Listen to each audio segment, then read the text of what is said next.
అదరగొట్టే కారం రంగు రుచి ఆచి కారం పొడి. ప్రముఖ నటుడు నిర్మాత విశాల్ కు మద్రాసు హైకోర్టులో గట్టి ఎదురుదెబ్బ తగిలింది.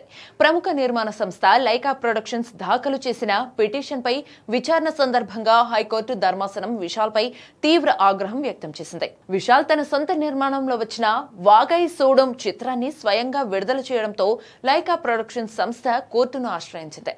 గతంలో లైకా సంస్థకు విశాల్ చెల్లించాల్సిన 21.29 కోట్ల రూపాయలను 30% వడ్డీతో కలిపి చెల్లించాలని మద్రాస్ హైకోర్టు ఆదేశాలు జారీ చేసింది.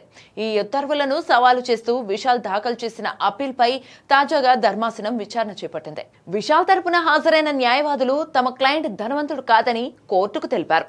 దీనిపై ధర్మాసనం తీవ్రంగా స్పందిస్తూ అయితే విశాల్ దివాళా తీశారు అని అధికారికంగా ప్రకటించడానికి సిద్ధంగా ఉన్నారా అంటూ సూటిగా ప్రశ్నించింది.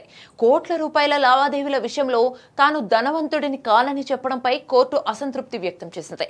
ఆర్థిక సమస్యలపై విశాల్ ను హైకోర్టు నిలదీయడం ఇప్పుడు టాలీవుడ్, కాలీవుడ్ లో హాట్ టాపిక్ గా మారింది.